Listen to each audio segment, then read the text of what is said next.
Okay, continuing with bread making. This is the second of 3 steps.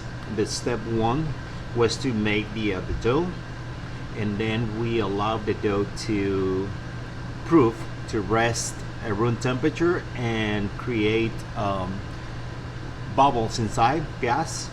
So then the bread will tenderize. So at this point the bread is already proof.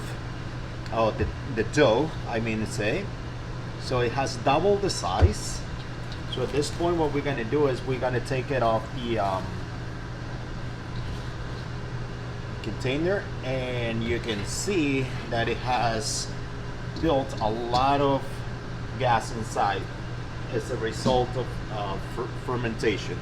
So at this point I'm gonna kind of punch the dough and reshape it. So that's gonna allow the second proof to evenly distribute the amount of gas. So what I'm gonna do at this point, since I have proofed it, so I'm gonna divide them in equal parts.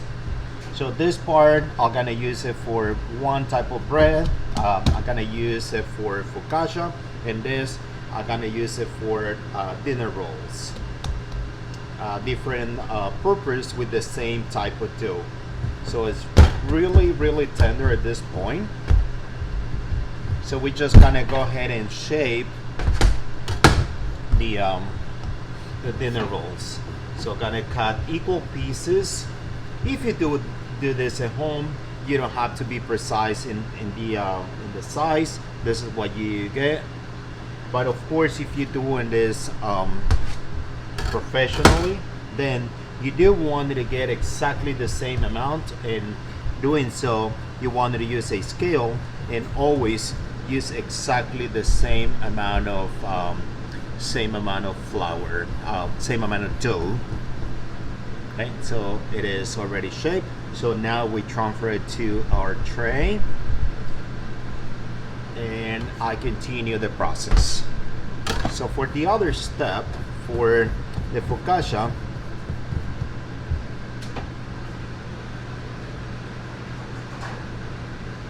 I'm gonna use, and sorry that I left for a second, but I didn't have another tray. So what I'm gonna do is take a clean baking sheet. I'm gonna drizzle some oil on the bottom. So that's gonna allow me to be able to spread out the dough. So I take the other half and I begin to stretch it. So this is probably gonna take me a little longer because I still have to wait until the gluten become a lot more softer so I can spread it and fill the bottom of my tray. Because if I intend to do it right now, you can probably see that it will go back. So the gluten is a little stiff still at this point. So what I'm gonna do is that I will drizzle some oil on top as well, and then I gonna, with my fingers, I'm gonna make some dimples.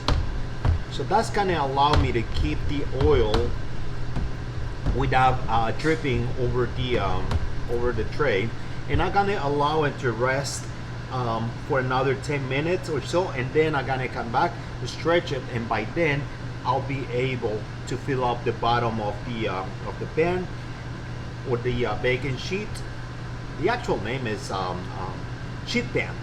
That's the actual name, but for purposes of communication, and sometimes it's something that is not common use in the kitchen or home kitchens as well. So I try to find names that are more easier to remember. So once I've done this, I'm gonna cover it with plastic wrap, and I'm gonna find a area that I can get at least temperatures above 70 degrees Fahrenheit or below 90. So that's a wonderful temperature. Understand if the temperature is lower, it's not that the yeast is gonna fall asleep, but the fermentation or the production of gas will be much lower. So the rate will be really low, and then it's just gonna take you a little more time to make the bread. Of course, in some cases, it is a desirable thing to do because that will allow you to have a lot more flavor. But in this case, I'm trying to make bread in really like short amount of time, so it is important that I keep my dough in a temperature, in an environment that will allow me to produce the highest amount of gas or CO2. It is my intention to make bread in very short amount of time. So that's what we have right now. So this is gonna be the focaccia. So once again, just gonna allow it to double the size in height, and when that happens, then I'll bake it.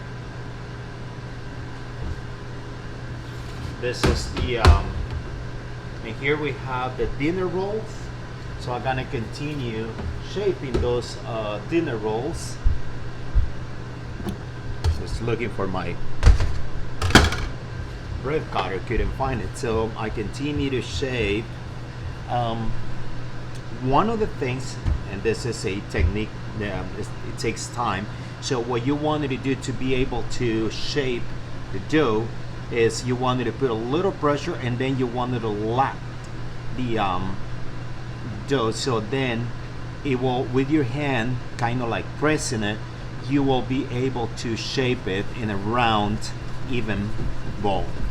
And you see it takes very short amount of time. When you see it that is shiny, then you transfer it to your tray and you continue the process.